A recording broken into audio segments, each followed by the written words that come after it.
Bienvenue sur Le Crossman, le podcast français 100% MX. Ici, on parle après-course, tests, interviews, conseils, motolife, récap et bien plus encore. Venez écouter ce qu'il se passe devant et derrière la grille de départ. Case.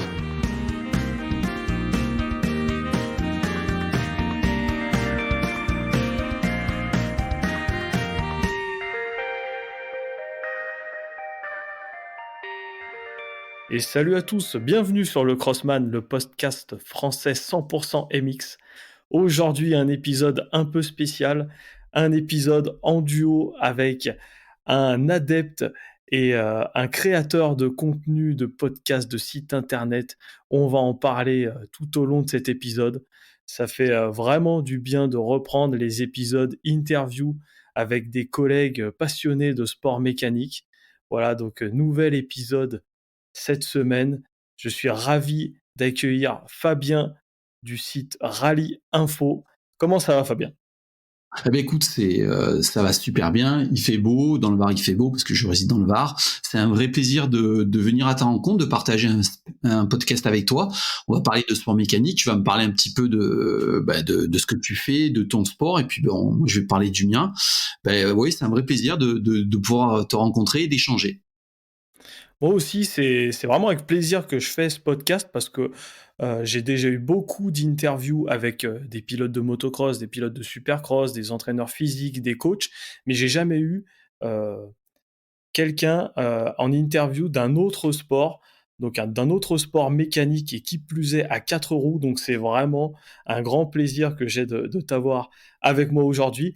Avant de commencer, j'ai préparé plein de questions pour toi. Je voudrais remercier les sponsors du podcast, comme d'habitude, que sont Blasphème. Blasphème, la marque française créée par des crossmen pour des crossmen qui propose des gants de motocross premium dont la particularité est de pouvoir personnaliser ces gants sur vos phalanges. Haute qualité de finition, confort, performance et durabilité. Voilà ce que propose Blasphème dans des gants haut de gamme où la personnalisation est le maître mot. Pour en savoir plus, allez sur le site blasphème.co et sur les réseaux sociaux à Blasphème Racing. Merci à eux et merci également au site Omoto, le site d'accessoires, pièces et d'équipements MX Enduro et Route, qui propose un large choix de produits au meilleur prix toute l'année. Vous équiper, améliorer, entretenir et restaurer votre moto n'a jamais été aussi simple. Pour en savoir plus, allez sur le site Omoto et sur les réseaux sociaux à O-moto au pluriel. Voilà, ça fait 3 minutes qu'on a attaqué ce podcast. On va pouvoir rentrer dans le vif du sujet. Fabien de Rally Info est avec nous. Fabien, déjà, présente-toi. Quel âge as-tu ? D'où viens-tu ? Et qu'est-ce qui t'a amené là ? Alors, Fabien, 47 ans, je réside dans le Var, je réside entre Toulon et Saint-Tropez, pardon, pas Sainte-Maxime. Qu'est-ce qui m'a amené là ? C'est que je suis passionné de sport mécanique dans toute sa globalité depuis le plus jeune âge et de rallye plus précisément. Et puis c'est naturellement en allant voir des rallyes, en ayant des amis qui faisaient des rallyes, des rencontres, qu'en fait j'ai monté plusieurs sites parce qu'en fait j'ai pas eu que celui-là, j'ai eu plusieurs sites au fil du temps. J'ai eu un premier site qui était Peugeot Rally, qui traitait de Peugeot, de toute l'histoire des rallyes. Après, j'ai eu Renault Rally aussi avec un ami qui traitait aussi de Renault et de toute l'histoire de Renault dans les rallyes. Après, je me suis occupé du site de Cédric Robert, un pilote de championnat de France et de championnat du monde. Après, j'ai fait sa page Facebook. Et entre-temps, j'ai toujours fait un petit peu d'actu, tout ça. Et c'est comme ça que j'ai commencé à me lancer, à ouvrir Rally Info. En fait, c'est un site qui traite de l'actualité, je fais des interviews de pilotes, je fais pas mal de trucs, et puis je me suis aussi lancé dans les podcasts. Voilà. Comment ça se fait que tu fais plein de sites, tu t'y connais là-dedans? Parce que moi, j'essaye de créer le site internet lecrossman.fr qui sortira bientôt et je galère. Comment tu fais? Ouais, en fait, je suis informaticien, je suis pas développeur, je suis pas webmaster, mais je suis informaticien, donc c'est vrai que je m'y connais un petit peu. Et puis, c'est vrai qu'aujourd'hui, c'est pas comme dans les années 90, parce que moi, j'ai commencé dans les années 90, c'était beaucoup plus dur de mettre en ligne un site. Maintenant, tu sais, avec des moteurs comme WordPress, comme Drupal, tu arrives plus ou moins à mettre un site en ligne assez rapidement. Après, quand tu as des applications comme des applications Android ou iPhone, c'est un petit peu plus compliqué. mais ça se fait quand même. En fait, l'objectif là-dedans, pour moi, je sais pas si, je pense que pour toi c'est la même chose, c'est que lorsqu'on parle d'une discipline ou d'un sport, c'est arriver à le mettre en lumière de la façon la mieux possible.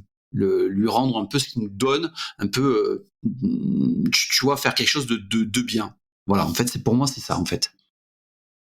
Tu as tout à fait raison, c'est pour ça que moi aussi j'essaye de créer un site qui serait plutôt, communautaire avec, des petites annonces, voilà, les gens pourront vendre des trucs, vraiment à des passionnés, comme ça se fait déjà sur le site, Le Guide Vert par exemple pour la moto ancienne, des pronostics, un système de forum. Voilà, j'essaye de mettre tout ça, en route sur le site Le Crossman, donc via WordPress, hein. C'est vrai que moi qui ai fait surtout, du montage vidéo sur l'ordinateur, c'est tout ce que j'ai fait, donc c'est plutôt facile, de faire un site avec WordPress, même si ça prend quand même énormément de temps. Et c'est vrai que tu as raison, le mettre en lumière notre sport, je pense que c'est vraiment une notion importante et pour le MX, moi, pour ma part, j'aimerais vraiment faire, heu, participer la communauté et que ce soit, voilà, un site, où les pilotes peuvent se rencontrer et échanger. Donc écoute, j'espère que ça marchera. Ben, je te le souhaite. Ben, j'irai visiter un petit peu ton site quand ils seront en ligne. Et puis bon, si je peux me permettre de te donner deux trois conseils, ça sera avec plaisir. OK et ben, on en reparle alors dans 2 semaines au lancement du site. Encore quelques trucs à fignoler, avant le motocross, US qui va reprendre à Fox Raceway à Pala dans 2 semaines. Donc écoute, on a hâte. Tu as déjà embrayé sur le sujet tout à l'heure de ta passion pour le rallye. Comment ça t'est, venu à la base? Est-ce que c'est vraiment une passion que tu as depuis, l'enfance ou c'est venu un peu plus tard? Ah ben, tu parleras aussi, toi, comment tu es tombé là-dedans. Bon, alors moi, en fait, moi, je pense que dans la vie, c'est des trucs, t'es pas formaté pour quelque chose. Et moi, ça m'est tombé dessus quand j'étais petit. J'étais en classe au collège avec deux amis. Un des amis, son cousin faisait des rallyes. Donc, on a commencé à le suivre et puis ils ont acheté une voiture de course. On a monté une association. Je les ai aidés à trouver des sponsors, à faire l'assistance, tout ça. Et puis de fil en aiguille, la passion c'est ça. Et puis on a 47 ans aujourd'hui et on va toujours voir des rallyes ensemble. Mes amis courent toujours. En fait, c'est ça. En fait, c'est une histoire de potes. En fait, c'est une histoire d'amis. Et je trouve que c'est la plus belle des choses parce qu'en fait, le rallye, si je préfère, c'est une passion. Mais d'un autre côté, c'est un prétexte à se retrouver entre copains, tu vois. C'est le prétexte où on part ensemble, on part sur les spéciales, on mange dans un resto ou dans les spéciales, on parle de tout, de rien. Mais c'est surtout, on se retrouve entre personnes qui s'aiment et qui s'apprécient depuis 30 ans. En fait, c'est ça le truc. C'est vrai qu'il y a une corrélation aussi avec, le monde du motocross, où il y a beaucoup de monde, autant des très jeunes, voilà, des pilotes, sur des 85 cm3 qui ont 10 ans, et des super vétérans qui ont 60 ans, qui se retrouvent sur les courses, pour faire des courses, donc avec un aspect compétiteur plus ou moins. Il y en a qui viennent, voilà, pour rouler, entre amis, il y en a qui viennent pour essayer de faire le podium et ils se retrouvent la veille au soir sur le parcoureur et puis voilà, on est amené à manger le midi tous ensemble. C'est vrai que c'est aussi une histoire de potes, même si pour moi ça a pas commencé, entre potes parce que c'est mon père qui m'a transmis la passion du motocross. Mais c'est vrai qu'il y a cette corrélation-là entre ces 2 sports et c'est vrai que se retrouver en amis, tu as raison, il y a il y a rien de mieux. Pour ma part, c'est mon père qui m'a transmis donc la passion du motocross parce que lui est passionné depuis toujours. J'en ai fait, depuis, très petit. J'ai attaqué sur une Piwi 50, hein, comme tout le monde à 4 ans.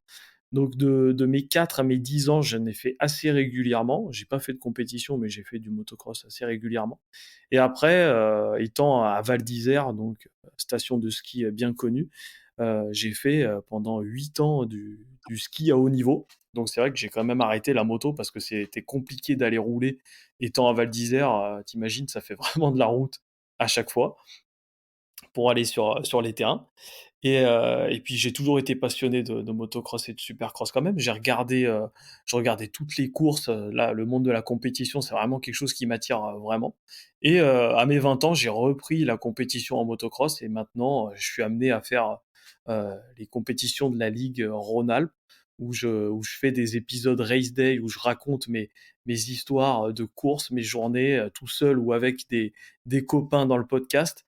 Et ça plaît vraiment. Et, euh, et je pense que voilà, justement, je vais continuer. C'est vraiment cet aspect histoire, test de produits après course en regardant le Supercross à la télé. C'est vraiment ce que les gens aiment. Est-ce que toi, tu fais du rallye comme moi je fais de la moto? Non, alors comme je le disais, j'ai participé à une association. On faisait rouler une voiture beaucoup plus jeune. Alors j'ai eu plusieurs fois l'opportunité de monter dans une voiture de course et même de faire du rallye. Mais en fait, moi, la différence, c'est que vous en motocross, vous êtes seul sur la moto. Là, t'es deux Mmh. personnes, soit t'es pilote, soit t'es copilote. Et au niveau pilotage, moi, je me sentais pas je pense que j'avais pas les capacités pour faire ça. Et être copilote, je pense que c'est vraiment c'est une mentalité, tu vois, donner une confiance à quelqu'un. Moi, j'avais un petit peu peur je l'assume. Il y a beaucoup de gens qui l'assument pas. Moi, je l'assume. J'avais un petit peu peur de donner ma confiance à quelqu'un d'autre. Donc après, je suis monté dans beaucoup de voitures de course, mais c'est vrai qu'en compétition, non, je ne l'ai jamais fait. Mais je voulais rebondir. Je voulais dire que lorsque tu m'as proposé de faire le podcast, de suite, j'ai dit, mais en fait, le rallye et le motocross, en fait, le motocross, c'est sur 2 roues et le rallye, sur 4 roues. Mais en fait, c'est 2 sports qui sont assez proches l'un de l'autre. En fait, c'est 2 sports qui se courent dans la nature. Vous êtes sur des circuits en terre, dehors. Nous, c'est des routes que tout le monde emprunte qui sont fermées pour faire de la spéciale. Et c'est vraiment un endroit, parce que moi, j'ai eu souvent l'occasion d'aller voir des courses de motocross vers chez moi, vers Pierrefeu, pas très loin de chez moi, où il y avait des circuits où tout le monde se retrouve, c'est une bande de potes, tout le monde est là, ça parle de moto, nous ça parle de voiture. Tu vois, je trouve que les 2 sports se ressemblent assez, même si c'est 2 roues et 4 roues, tu vois, mais il y a une seule et même truc, c'est la passion qui regroupe les gens. Tu vois ce que je veux dire? Et c'est quelque chose d'assez, comment dire, c'est assez à la bonne franquette, tu vois.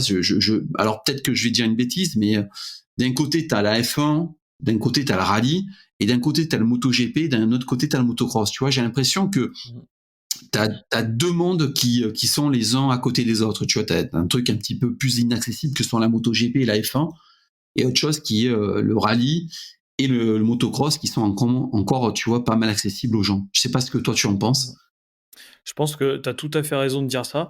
C'est vrai qu'il y a 2 mondes à part et c'est vrai que, dis-moi si je dis des bêtises, mais le rallye coûte, je pense, bien moins cher que de faire, par exemple, de la compétition de voitures de tourisme ou alors de la monoplace et aussi le motocross coûte moins cher à pratiquer que la moto de piste et donc c'est pour ça qu'on garde cet esprit, à la bonne franquette, mais tout en étant, très, très compétiteur et ça nous empêche pas de rigoler, dans les parcs coureurs, le midi, qui est toujours ce sentiment, amical. Mais c'est vrai que, comme tu dis, je trouve que, ouais, il y a toujours ce sentiment et heureusement qu'il y a ce sentiment-là pour pas que ça se professionnalise, enfin, disons que c'est professionnalisé dans les deux cas, hein. Le motocross et le rallye, voilà, c'est des mondes vraiment très compétitifs. Mais c'est vrai qu'en compétition régionale, il faut que ça garde quand même cet attrait-là parce que, voilà, faut pas aller dans les extrêmes. Puis, tu sais, il y a un gros truc qui rassemble le rallye et le motocross. Et ça, c'est la grosse différence qu'il y a entre la piste. Alors, tu vois, le MotoGP ou la F1, moi, je suis fan de MotoGP, je te le cache pas, j'étais encore devant mon écran hier. Euh, le MotoGP ou la F1, ils sont sur une piste, ils connaissent les virages par cœur. Alors que le motocross ou le rallye, moi, j'ai toujours été bluffé par le motocross de voir la piste qui évolue au fil des Mmh. passages, tu vois. Les ornières, les bosses, tout ça, ça évolue. Je me dis toujours, putain, mais les mecs, comment ils font pour s'adapter, pour pas, tu vois, pour aller toujours aussi vite, alors que la piste évolue. Et le rallye, c'est pareil. Quand tu pars en voiture 0 à 14h23, la route n'est pas la même que quand tu pars à 14h45, tu vois. Il peut avoir plu, il peut avoir neigé entre-temps, les cordes ont pu se creuser, et en fait, c'est ce qui rend le motocross et le rallye beau, c'est cet ADN qu'il n'y a pas sur la piste, c'est que c'est dans un environnement naturel et avec une piste qui évolue tout le temps. Tu vois ce que je veux dire? C'est ce qui vraiment, moi, c'est ce que j'ai l'impression ce qui rapproche un peu le motocross et le rallye. Pour en revenir à ta question, effectivement, le rallye, c'est beaucoup moins cher que la Formule 1, mais ça dépend. Si tu vas en championnat du monde des rallyes, les WRC actuels coûtent énormément d'argent. Mais c'est vrai au commun des mortels, tout le monde peut s'engager dans un rallye régional avec une 108 ou une 306 à moindre coût et faire et réaliser sa passion. C'est vrai que c'est ça qui est beau dans le sport du rallye de la moto, c'est qu'en partant de pas grand-chose avec un petit budget, on peut s'amuser et qui plus est, si, le gars qui en fait est bon, il peut faire des très belles places et pourquoi pas se faire remarquer. Alors que c'est vrai que, par exemple, en MotoGP, on voit, par exemple, voilà, Quartararo cette année, je pense qu'il a pas la meilleure des motos, comparé, admettons, au Ducati et bah, c'est vachement axé sur, le matériel comme en Formule 1 et bah, du coup, on n'arrive pas trop à faire la différence et en motocross, voilà, c'est vraiment ça comme en rallye qui joue. On peut, avec pas grand-chose, faire de grands résultats et la piste qui évolue. C'est pour ça qu'à mon avis, il y a autant de passionnés que ça dans nos sports. C'est parce que c'est un sport mécanique extrêmement difficile, autant au niveau physique qu'au niveau mental, hein. Il faut, enfin, ceux qui croient que les pilotes de cross, c'est vraiment des bourrins, il y a qu'à tourner la poignée et s'accrocher au guidon, c'est tout sauf ça, hein. La réflexion des trajectoires et de la piste qui évolue, je pense qu'en rallye, c'est pareil, mais c'est vraiment primordial pour faire des bonnes places. Oui, et puis je pense que autant que ce soit le rallye, que ce soit le motocross, notamment le motocross, je pense que tu dois avoir quand même une grosse réflexion au niveau, par exemple, amortisseur avant-arrière pour arriver à faire passer des motos comme ça. Parce que moi, je l'ai vu pas très loin de chez moi. Alors, c'était au niveau régional. Hein, quand tu vois comment ça tape et qu'ils arrivent à rouler aussi vite, c'est quand même derrière, c'est pas des bourrins et qu'il y a une grosse réflexion au niveau du châssis, au niveau de la moto quand même. Mmh. C'est ça, il y a vraiment une grande partie réglage et une partie testing, avant si on veut être compétitif. Si on part avec une moto stock, on n'a pas adapté les suspensions à son poids, c'est vrai que ça va être compliqué. Tu vois, par exemple, quelqu'un qui fait, 120 kilogrammes et quelqu'un qui fait, 60 kilogrammes, ça va pas du tout être les mêmes réglages. Il faut aussi régler en fonction de sa vitesse. Je suppose que c'est pareil en rallye, mais tu vois, adapter le poste de pilotage, Oui. changer de guidon, mettre des leviers qu'on aime, heu, ajuster les repose-pieds, voilà, mettre une selle qui grippe ou qui grippe moins selon les goûts et au final, moi, c'est ce que j'adore aussi comme partie, c'est la partie test et mettre au point sa moto et à chaque fois que je change de moto, donc ça m'arrive des fois de changer de marque tous les 2-3 ans, j'adore mettre au point la moto et essayer de la rendre encore plus performante et à moindre coût quand même parce que c'est vrai que, voilà, ça peut coûter, une préparation suspension, ça va coûter dans les 400 €, adapter le poste de pilotage et tout, autour de 1 000 €, on arrive à faire vraiment du bon testing et adapter sa moto et ça, c'est vraiment bien. Moi, j'ai une question à te poser. Alors moi, j'étais fanat de motocross beaucoup plus jeune. Alors tu sais, le rallye, un petit peu mauvaise presse. Hein. On a quand même Sébastien Loeb et Sébastien Ogier qui sont 17 fois champions du monde à eux deux. Euh, et on n'entend pas parler de rallye dans les médias, si ce n'est quand il y a une sortie de route, tu sais, où il y a des morts, fatalement, tout le monde s'en délecte. Moi, je me souviens plus jeune qu'il y avait par exemple le motocross de Bercy. Moi, je me souviens de Jean-Michel Bayle, de McGrath. Enfin, moi, ça me faisait rêver. Je trouvais que ce sport était absolument magnifique à Bercy, par exemple, et que ça m'avait mis, tu sais, le pied à l'étrier. J'allais un peu voir le supercross américain derrière, on le voyait à la télé, on avait quand même des facilités. Et là, au niveau des médias, ça a totalement disparu. Comment tu expliques ça et qu'est-ce qui se passe qu'en fait on ne voit plus trop le motocross aujourd'hui à la télé française?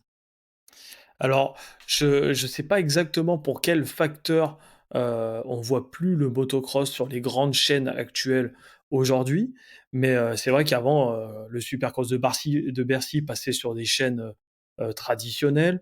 Il y avait des courses, des grands prix qui passaient sur des chaînes traditionnelles. Maintenant, c'est plus du tout le cas et je pense que si c'est dû au fait, de l'évolution un peu des mentalités. Les médias maintenant, cherchent vraiment que le sensationnel.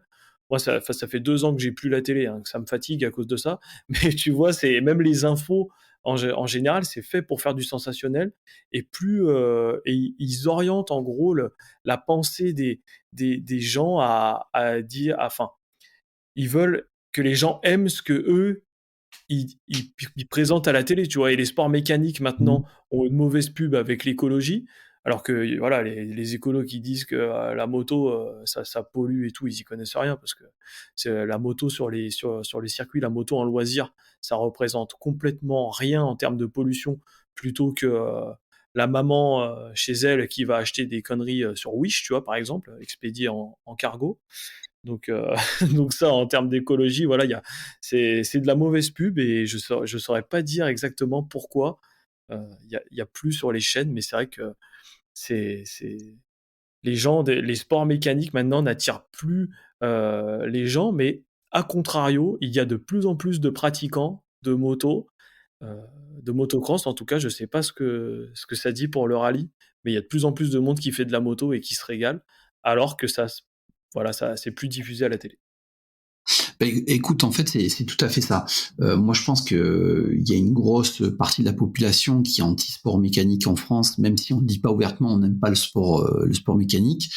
Moi, j'ai une question à te poser, et puis on va revenir aussi sur le nombre de pratiquants, parce que moi, je vois, j'habite en pleine campagne, hein, je suis pas très loin de la côte, mais j'habite en campagne, et je vois tous les week-ends 4, 5, 6 motos, tu sais, les mecs qui vont faire les pistes, en fait, c'est des potes. J'ai l'impression qu'il y a de plus en plus de pratiquants. Au niveau du rallye, nous, c'est un petit peu différent. Il y a toujours des jeunes qui arrivent. Puis après, tu sais, on est un peu les irréductibles gaulois. Tu sais, on essaye de préserver le rallye, donc les gens courent toujours. Mais est-ce que vous avez aussi les mêmes problèmes que nous à organiser des courses? Par exemple, nous, tu sais, dès qu'il y a des rallyes régionaux qui se font, lever de boucliers de tous les écologistes de tout poil et tout plume, tu sais, qui arrivent avec leurs boucliers, leurs machins, leurs trucs. Nous, le problème en France aujourd'hui, c'est que c'est de plus en plus difficile d'organiser des rallyes nationaux et régionaux.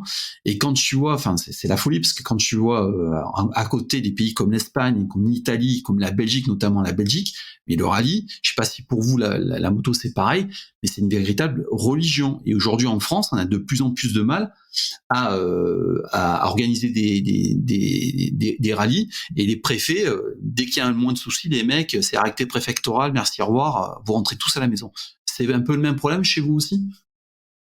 Alors le problème aussi est que en France, comme tu dis, heu, voilà, les hautes instances sont moins attirées par la moto et le pays est moins moto que l'Italie et l'Espagne où c'est vraiment la Mecque de la moto.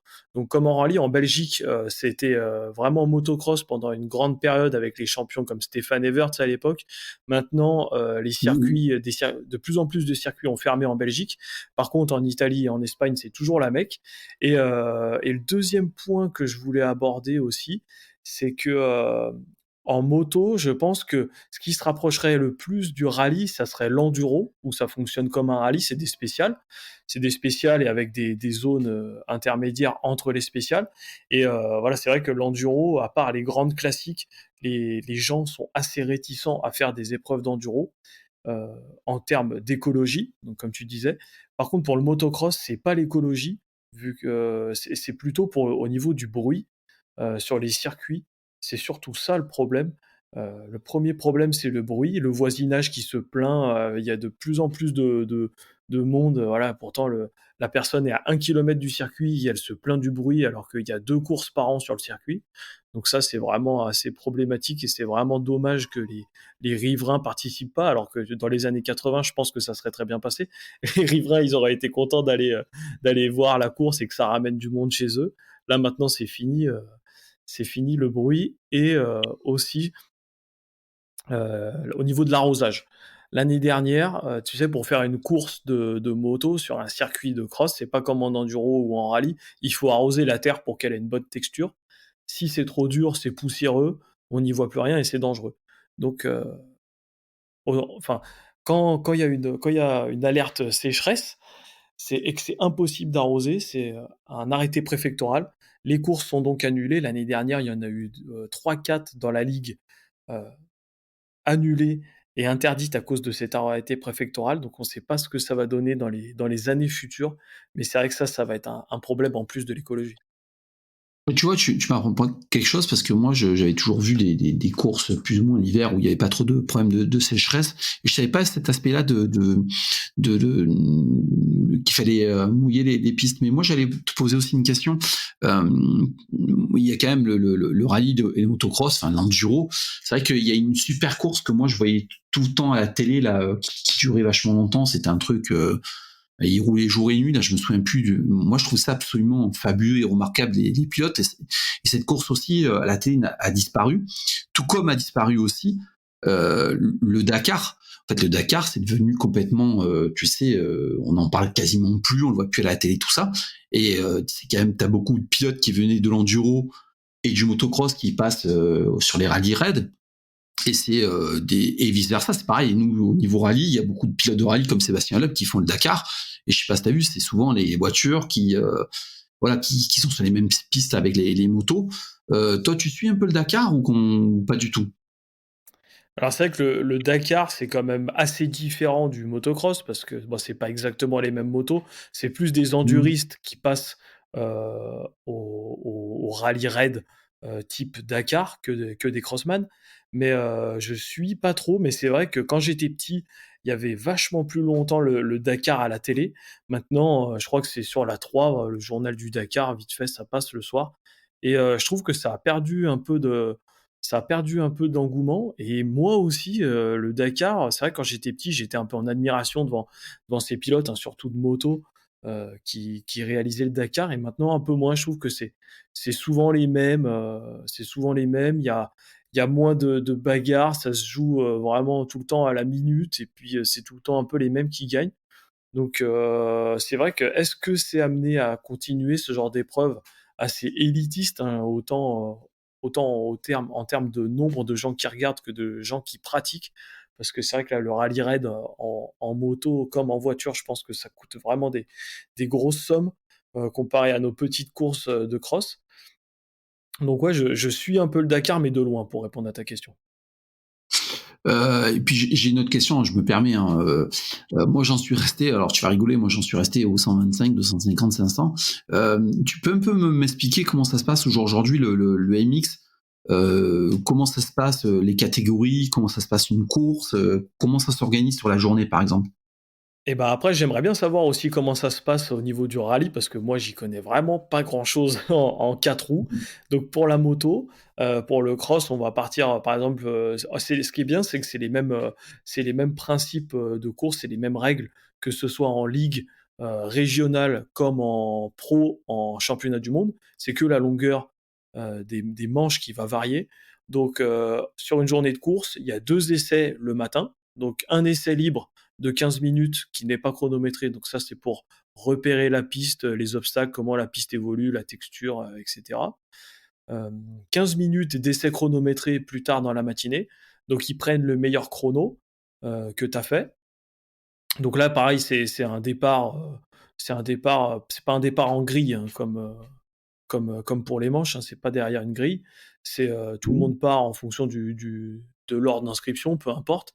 On fait le max de tours qu'on peut et surtout le tour le plus rapide. On peut se reposer donc à des tours et faire des tours rapides comme en MotoGP. Et à l'issue des chronos, ça va décider le choix, enfin, le choix que tu as sur la grille de départ. Si tu as fait le premier temps au chrono, c'est toi qui choisis en premier ta grille et le deuxième choix et ainsi de suite jusqu'au dernier, qui prendra la dernière grille. Et donc après, ce qui est bien en motocross, tu sais, c'est pas comme en MotoGP ou en Formule 1, c'est pas, le gars qui a fait la pole qui part le plus devant, c'est tout le monde est derrière la même grille et quand la grille tombe, tout le monde part et du coup, tu peux avoir fait, par exemple, le 20e chrono, le 20e choix sur la grille et tu fais un départ, le meilleur départ que tu as jamais fait. Tu peux faire le all shot, donc te 1 au 1er virage et c'est ça qui est bien aussi en cross. Donc ça se passe comme ça, essai chrono et l'après-midi, 2 manches donc en Ligue Rhône-Alpes, c'est 20 minutes plus un tour, donc ça fait des manches à peu près de 25 minutes.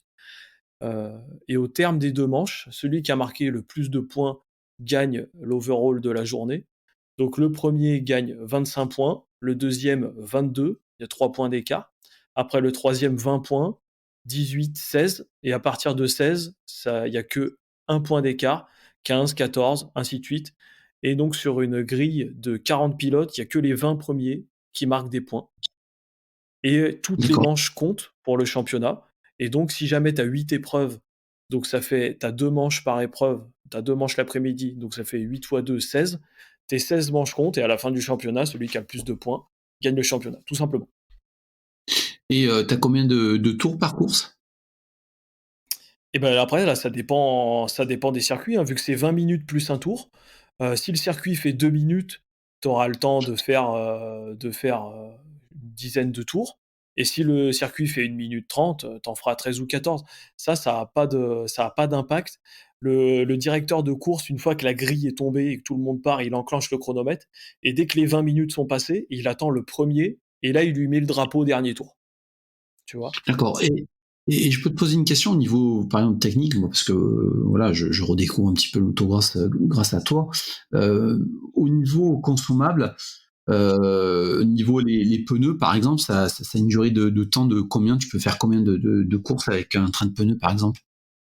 Alors ça va dépendre de la texture de la terre, hein. Si on roule dans le sable ou dans la terre hyper meuble, forcément les pneus vont moins s'user que si on roule dans le sud, sur le béton. Mais, en moyenne, moi je fais 20 heures, heu, sur le pneu avant et 10 heures sur le pneu arrière. Après ça dépend aussi des pneus qu'on choisit, hein, des pneus plus ou moins tendres. Si on prend des pneus pour les terrains durs et bah, forcément, le pneu va s'user moins vite que des pneus, avec de la gomme tendre. Donc ça, c'est un peu le même principe, qu'en Formule 1, le nombre de tours, hein. Mais, voilà, en Mmh. général, c'est 20 heures l'avant, 10 heures l'arrière. Ça, c'est le grand max si tu veux avoir un pneumatique, performant. Et pareil au niveau consommable, disques, plaquettes et essence, ça consomme beaucoup ou pas trop? Bah, disque et plaquettes, après ça dépend du niveau, hein, plus tu vas vite, plus tu freines. Mais, non, franchement, le disque, les plaquettes, là, tu changes rarement. Le kit chaîne, donc, pignon de sortie de boîte, couronne à l'arrière, la chaîne, c'est à changer tous les 20-25 heures. Et, franchement, si tu te mets pas de grosses chutes en motocross, ce qui est bien, c'est que l'entretien coûte pas très cher. Sur, un 4 temps, par exemple, les moteurs 4 temps consomment moins que les moteurs 2 temps. Donc, hier, par exemple, sur la course que j'ai fait hier, j'ai dû passer, heu, j'ai dû passer 10 litres d'essence, quoi. Donc tu vois, c'est Mmh. vraiment, 10 litres de 98. Donc le budget, il est vraiment raisonnable. Après, si tu te mets c'est comme en rallye, si tu te mets un énorme crash, forcément, tu auras de la réparation. Mais les motos sont quand même assez costauds et on prend pas des vitesses, comme en piste où on tombe à 200 km/h. En plus, on tombe dans la terre. Donc c'est vrai que souvent les motos, elles prennent pas trop, trop cher à part des fois l'échappement et les plastiques. Mais, le budget peut quand même rester raisonnable. Bah, en parlant de ça d'ailleurs, tu vois, je te pose un petit peu des questions basiques parce que je connais pas du tout. En vitesse de pointe, ça prend combien? Vous prenez combien sur un circuit? Bah, après pareil, ça dépend des circuits, hein, mais on va dire, on prend entre, si vraiment on est à basse vitesse dans des virages très serrés, on est à 20 et après on peut aller à 90, un truc comme ça, 90 km/h dans des grandes lignes droites, 90-100. Mais, dans les ornières, dans les trous, donc, au final ça fait vite, mais on voilà, en moyenne autour, on est aux alentours de 50 km/h, 60. Donc, c'est pas très, très rapide et dans les virages, forcément, on est à moins, quoi.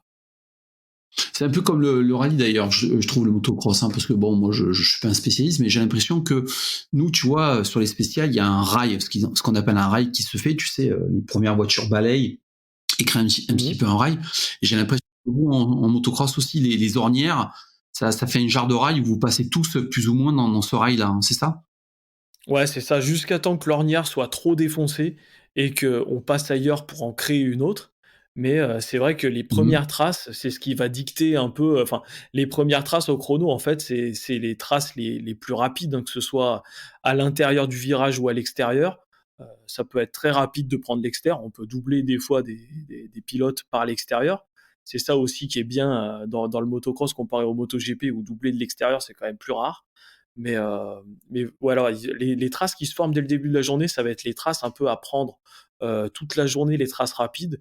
Par contre, une fois que le terrain est trop défoncé, on peut trouver des traces alternatives, à 50 centimètres du bord, là des où personne n'est passé, c'est encore lisse. Des fois, il peut y avoir des petites traces assez fourbes et, où on peut gagner du temps et surtout aussi il y a cette notion de conservation de l'énergie.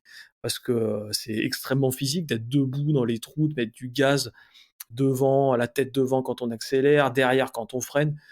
et garder de l'énergie pour une manche de 25 minutes, c'est aussi intéressant parce que même si la trace est un tout petit peu moins vite, si on garde de l'énergie, et ben, au final, on pourra faire des tours plus constants et faire encore une meilleure position à la fin de la journée. Ouais, c'est ça que les gens ils connaissent pas parce que nous en rallye c'est pareil, tu sais quand les pilotes ils partent sur une spéciale de 10 ou de 30 ou même on a vu des spéciales qui a jusqu'à 40 ou même plus en WRC sur la terre. Il y a ce facteur physique qui entre en compte, et les gens qui connaissent pas les sports mécaniques, pour eux en fait soit tu accélères une moto, soit tu accélères dans une voiture, mais c'est pas physique, alors que c'est tout à fait l'inverse, c'est super super physique, hein. Surtout le motocross, hein. Moi je sais pas comment vous faites au niveau du dos, des jambes et tout, c'est impressionnant quand même. Tu te prépares toi entre les courses ou? Ah bah, ouais, ouais, moi je fais en préparation physique, je fais que ça, hein, autant au niveau cardio qu'au niveau muscu. Mais c'est vrai que c'est un sport extrêmement exigeant en termes de physique. C'est surtout, voilà, les gens qui connaissent pas trop pensent qu'on force surtout avec les bras, parce que, on tient le guidon. Mais en fait, justement, la moto se pilote avec les jambes et il faut à peine serrer le guidon avec les mains pour, avoir un haut du corps relâché. C'est comme ça qu'on pilote encore mieux la moto. Mais en termes de cardio, voilà, de bas du dos, de jambes, c'est vraiment un sport, très, très exigeant. Courbature, courbature assurée après chaque course. Moi, j'avais une question à te poser. Comment ça se Oui. passe une épreuve de rallye, standard sur une journée? Alors, les rallyes sur une journée, en général, des rallyes, alors tu as différents formats, tu as différents, tu des championnats du monde, championnats d'Europe, tu as le WRC, tu as l'ERC, qui ont des formats un petit peu différents. Après, tu as les rallyes nationaux, première division, comme le Rhône Charbonnière, le Touquet, le Rallye du Var, l'Antibes. Et après, tu as des rallyes régionaux. Mais le rallye se décompose, à la différence de vous, c'est vraiment sur une journée. Nous, on va dire que le rallye, ça se prépare sur une grosse semaine, même un peu plus. D'abord, tu as les reconnaissances dans un premier temps, parce que les spéciales doivent être reconnues, parce que le pilote roule à ce qu'on appelle la note. Le copilote annonce une note, un ou deux virages à l'avance pour pouvoir anticiper, tu vois. Donc, tu as les reconnaissances qui se passent soit le week-end d'avant ou soit le mercredi, jeudi précédant les spéciales. Et puis après, tu as la course qui peut varier entre 1, 2 ou 3 jours, voire même un peu plus selon les rallyes comme en mondiaux. Mais en général, quand ça se découpe en journée, tu as 2, 3, 4, 5, 6 spéciales par journée, le vendredi, le samedi et le dimanche. Et en fait, ça te donne un temps global, et tu as différentes catégories. Tu as les plus petites voitures jusqu'aux grosses voitures. En fait, tu as un classement général, et dans ce classement général-là, tu as des classes, ce qu'on appelle des classements de classes, en fait. Tu vois ce que je veux dire? Parce qu'une WRC avec un 1600 hybride qui va développer quasiment 500 chevaux, tu penses bien qu'il peut pas, ça boxe pas dans la même catégorie qu'une 208 qui va faire tout juste 200 chevaux, tu vois. Donc c'est ça se prépare sur une grosse dizaine de jours, voire même un peu plus. Et en fait, le rallye, les spéciales, c'est la finalité de tout un travail qui a été fait en amont. Même si maintenant les reconnaissances se font beaucoup plus rapidement, il y a les caméras embarquées, tu sais, avec les vidéos, mais il y a vraiment un gros boulot avant quand même sur les reconnaissances, tu vois, parce que tu vois, quand tu pars dans une route, les moyennes horaires en rallye, même en régional, c'est quand même assez haut, tu vois. Tu as des points de vitesse, des fois ça frôle les 180, 170, 180, 190, 200 km/h, tu vois. Donc t'as pas trop de. Alors le rallye, c'est toujours un sport, tu sais, qui s'anticipe avec beaucoup d'éléments extérieurs qui arrivent, mais on essaye quand même de limiter tous ces éléments par une grosse préparation donc de la voiture qui s'adapte aux conditions à la route, si c'est du bosselet. Et puis après, il faut savoir que le rallye, il y a deux rallyes, il y a deux types de rallye. Il y a le rallye asphalte et rallye terre, qui n'ont rien à voir du tout. Tu vois ce que je veux dire? Le rallye terre, par exemple, ça va se préparer sur une journée. Ça se rapproche vraiment du motocross. Le rallye terre, par exemple, le terre de Vaucluse, qui est pas très très loin de chez toi peut-être, tu vas avoir 2 passages de tours de reconnaissance le matin et les spéciales l'après-midi le lendemain. Tu vois ce que je veux dire? Mmh. Ça se rapproche vraiment de... Et le pilotage est totalement différent du rallye asphalte, en fait. Voilà. Et donc, combien tu as de courses à peu près dans l'année? Est-ce que, le championnat est mixé entre rallye terre et rallye asphalte? Je suppose donc que pour gagner un rallye complet, c'est les temps, additionnés, à la fin de l'épreuve qui font le vainqueur? Et est-ce que le vainqueur a des points? Ça marche comment? Oui, oui, en fait, tu as différents, alors par exemple, tu as le mondial qui va être sur, un nombre de rallyes, ça te donne des points.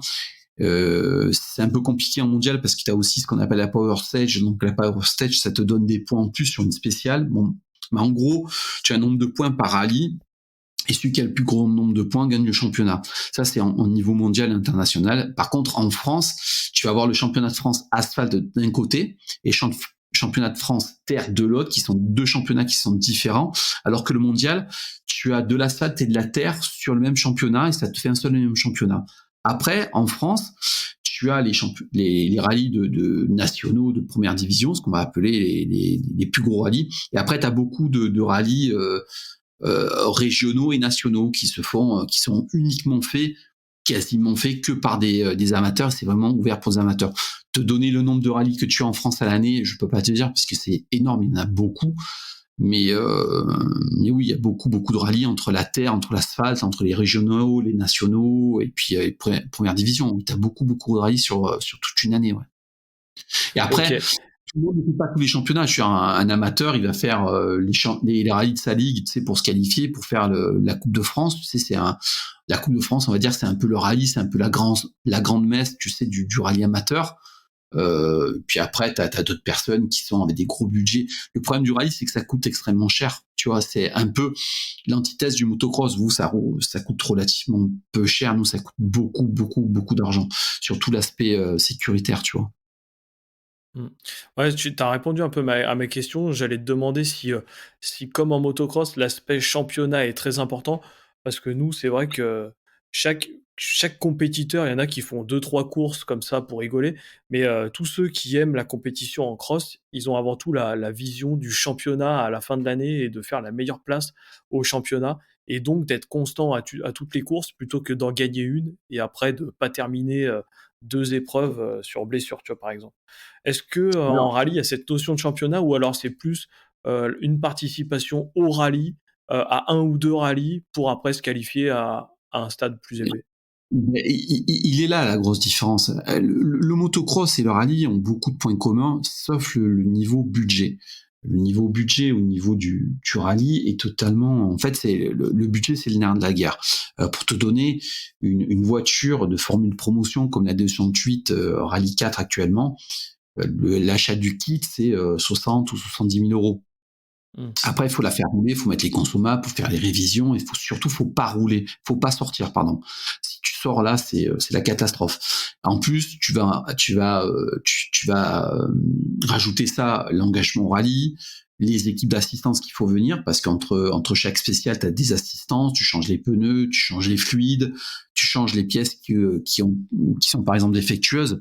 C'est ça le gros problème, c'est que il y a des gens qui vont partir sur des rallyes régionaux avec des 205, des 206, des voitures qui sont déjà d'un autre âge et qui vont commencer à avoir un niveau sympa et qui vont pouvoir passer, tu sais, l'échelon au-dessus. Et le problème d'échelon au-dessus, c'est que de suite, c'est de l'argent, c'est des budgets. Et après, les gens qui peuvent pas acheter des voitures, ils ont de la location. Alors les voitures de rallye se louent au kilomètre, mais pour te donner un ordre d'idée, pour louer une voiture te permettant de rentrer dans des bonnes places en championnat de France des rallyes, je sais pas, c'est de l'ordre de 15 20 000 euros pour un rallye, plus la caution de la voiture. Si tu sors, tu perds ta caution. C'est ça la Mmh. grosse différence que tu as entre le motocross et le rallye, c'est que c'est Mmh. beaucoup plus cher. Mmh. C'est vrai qu'au point de à ce enfin de ce point de vue-là, c'est 2 mondes vraiment différents. C'est ce que je te disais en début de podcast. Le motocross, qui est bien, c'est que tu peux acheter une moto d'occasion donc pour, 6 000 7 000 €. ça vaut 8 500 € neuf. Mais si tu veux une occasion récente, à peu près 15 heures, tu en as pour 7 000 €. Et déjà, avec 1 000 € de pièces rajoutées, tu as déjà fait une moto qui te correspond bien à ta vitesse, à ton pilotage et à ton poids. Et après, sur les courses, ça coûte pas très cher de y aller. En fait, ce qui coûte le plus cher, c'est le péage et l'essence à mettre dans le fourgon pour aller sur les courses. Les crashs coûtent pas trop cher. Et en plus, avec quelqu'un qui a un petit budget, si vraiment il est bon et qu'il s'entraîne tout le long de l'année, il peut faire sans problème des podiums de ligue régionale ou voire des top 10 en national avec des petits budgets, quoi. C'est ça aussi, je pense, qui attire beaucoup de monde dans le motocross, c'est que c'est le sport mécanique exigeant, physique, avec un aspect compétition, mais avec un petit budget aussi. Ouais, c'est ça la grosse différence qu'il y a entre les 2 disciplines, hein, c'est, bah, les voitures, ça coûte beaucoup, beaucoup, beaucoup plus cher que la moto, par définition. Même si je pense qu'une moto GP aujourd'hui, ça coûte énormément d'argent, mais ça sera jamais au niveau, tu vois, d'une voiture de championnat du monde ou même tu sais dans les catégories, tu as les rallyes 1, c'est-à-dire les voitures hybrides où tu vois Sébastien Ogier et Sébastien Loeb qui roulent dessus. Et après, on a ce qu'on appelle les rallyes 2. Les rallyes 2, c'est par exemple des Skoda, des Ford Fiesta, des C3. Pour donner une ordre d'idée, c'est des autos aujourd'hui qui valent entre 200 et 300 000 euros. Mmh. Voilà. C'est vrai qu'en moto, même les motos d'usine, comme on appelle ça, les motos vraiment des pros en supercross, motocross, en mondial ou américain, c'est vrai que c'est quand même beaucoup moins cher qu'une voiture, même s'il y a énormément de technologie dedans. Et en plus, ce que je voulais te dire pour clore ce chapitre purement sportif aussi, c'est que, par exemple, aux États-Unis, donc, qui est championnat majeur en supercross et en motocross aussi, il y a la production rule. Donc en fait, ça attire encore plus de gens et cette règle, elle dit que il faut conserver le cadre et le bras oscillant et le moteur d'origine. On peut modifier le moteur, faire des préparations.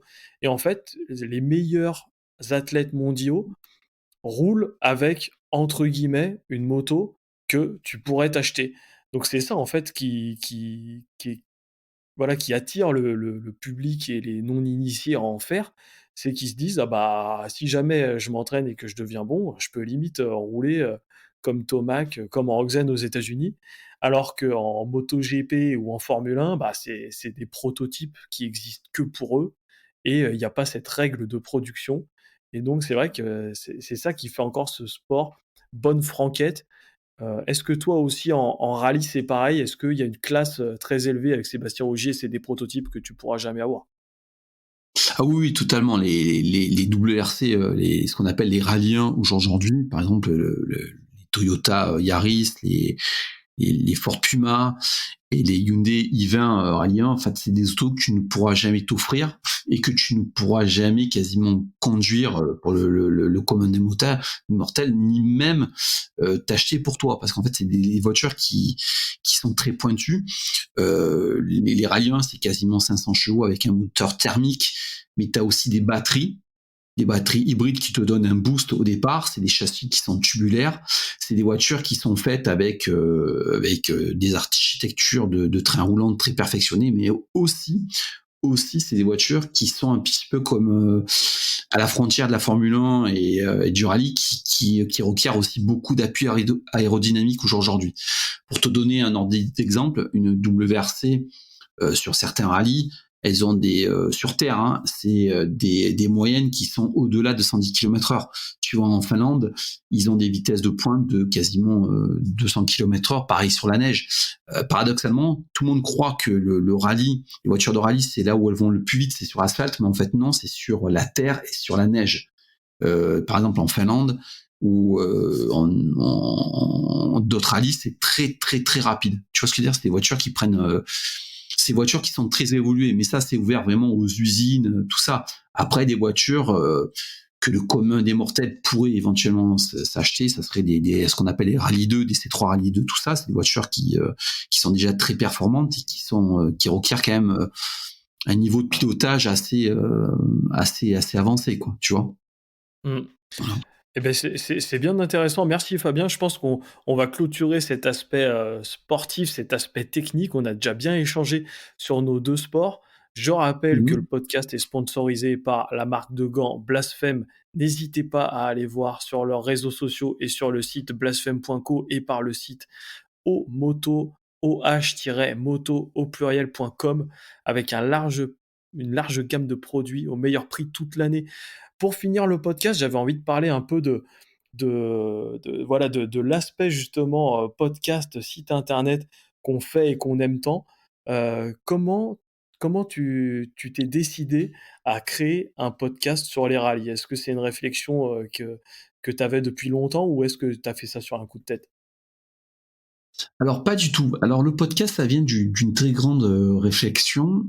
Pour être honnête avec toi, comme je te le dis, ça fait longtemps que je suis dans le milieu des rallyes, que je fais des sites internet parce que tu iras voir un petit peu sur internet. Moi, j'ai fait le premier site internet de Cédric Robert qui a été pilote officiel chez Peugeot avec les 206 WRC, 307 WRC en mondial. Après chez Renault, tout ça. Après, j'ai fait un site d'actu, j'ai fait les sites Peugeot et Renault Rally, qui étaient des sites sur l'histoire de ces marques-là dans les rallyes. Et au fur et à mesure de toutes ces années, j'ai toujours fait des interviews de pilotes.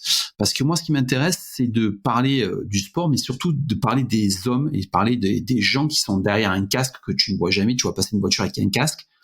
Tu sais que c'est un tel, mais tu sais pas ce qu'il pense, comment il réfléchit, comment il aborde le rallye, qui c'est en fait. Et j'ai commencé à faire des interviews, on va dire pas papier, mais numérique.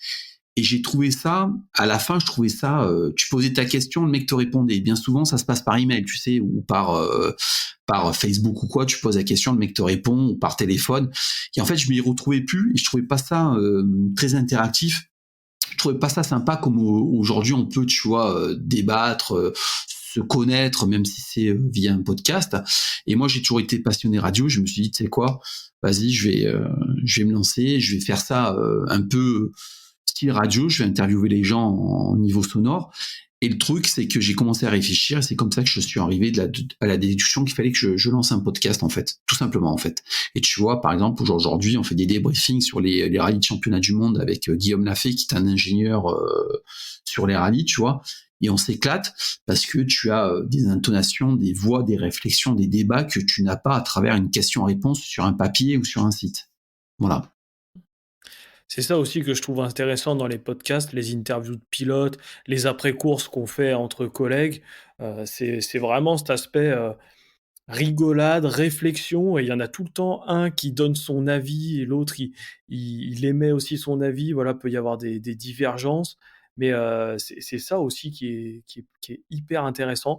Moi, pour ma part, j'ai créé ce podcast après, 2 ans d'avoir écouté des podcasts de MX américains sans arrêt et en fait, vu que sur les courses et sur les entraînements, je prends pas mal, donc mon fourgon et j'en avais marre d'écouter la musique en plus, moi je suis pas original, j'écoute tout le temps les mêmes musiques à peu près et là d'un coup je me suis dit: «Mais attends, je vais écouter des podcasts et tout, ça fera des histoires à raconter, des podcasts de tests, des après-courses américains». Ils font des grands shows, de 5 heures une fois par semaine et tout là-bas, c'est vraiment des trucs de fou et après au bout de 2 ans, je me suis dit: «Mais en fait, j'adore ce format-là, pourquoi je créerais pas mon podcast?» Sachant qu'en France, il en existe très, très peu des podcasts de motocross et donc voilà d'où le projet Le Crossman est parti et pour l'instant ça marche et j'espère que ça va continuer. Ah, alors, j'ai une question, ou peut-être une des dernières questions qu'on va aborder ensemble, parce que peut-être qu'on fera un podcast ensemble, parce que c'était un vrai plaisir de débattre avec toi. C'est, alors moi, je sais pas toi, mais moi, ça me prend énormément de temps de faire un podcast parce que ben j'essaye de faire des petits montages avec tu sais un petit peu de musique. Je refais mes prises parce qu'à chaque fois tu sais je fais un texte et je fourche. Comment toi tu prépares un podcast? T'as déjà un texte, tu le prépares, tu l'apprends par cœur ou c'est juste comme ça au feeling que tu fais ça toi? Alors moi, c'est pas pour copier, mais j'ai directement eu le sentiment que c'était la bonne idée. Je fais un podcast, comme à l'américaine, c'est-à-dire que eux, ils font une prise, ils sont autour d'une table et ils font une seule prise, voilà, des fois, il y en a qui fourchent des mots, il y en a qui enfin, qui cherchent justement leurs mots Et je trouve que c'est ça qui est intéressant parce que ça fait un podcast encore plus naturel, plus vivant. Et du coup, moi, je fais mes Mhm. podcasts en une seule prise. Je mets juste une musique d'intro avec mon introduction au début qui dure 20 secondes, 30 secondes. Et après, c'est parti pour le podcast. Tu vois, hier, en revenant de la course, j'ai fait un épisode Race Day. Donc, ça s'appelle Race Day parce que je raconte mes courses avec, donc tout seul ou avec un autre collègue. Et là, je l'ai enregistré dans la voiture, sur l'autoroute, en tenant le micro à la main. Comme ça, c'était tout chaud. Et c'est comme ça que je conçois mes podcasts. Donc après, je mets vraiment peu de temps à les monter. Là, ce podcast-là, je vais le faire en une prise. Et donc, je me prends pas la tête avec du montage et je trouve que ça fait plus naturel, plus vivant.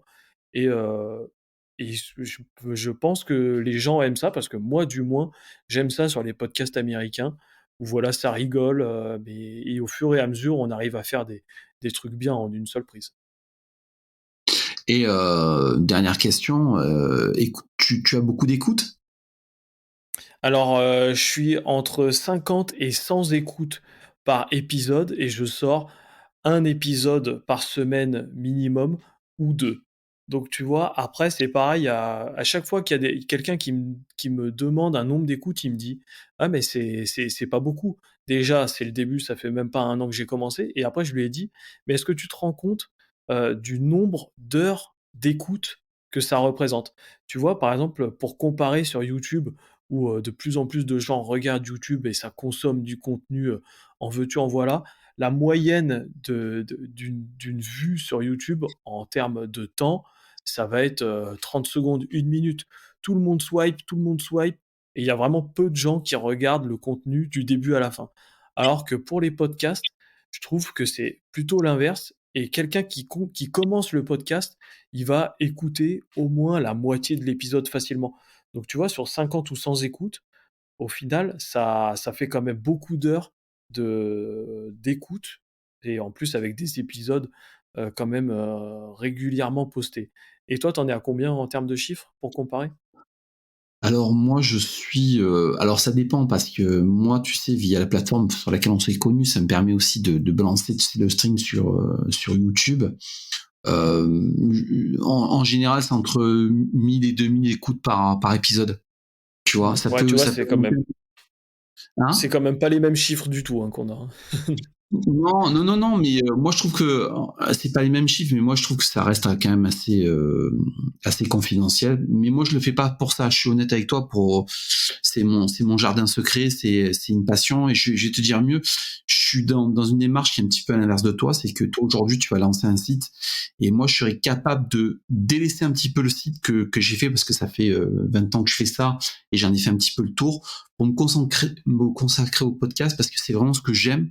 Et j'ai vraiment besoin de cet échange avec les gens, de discuter, d'avoir les sentiments, tu vois, alors que le site, ça reste très formalisé, très, je sais pas, tu vois ce que je veux dire, c'est Mmh. même s'il y a une communauté derrière, même s'il y a autre chose derrière, tu vois, ça reste quand même assez formalisé, assez impersonnel, on va dire. Tu vois ce que je veux dire?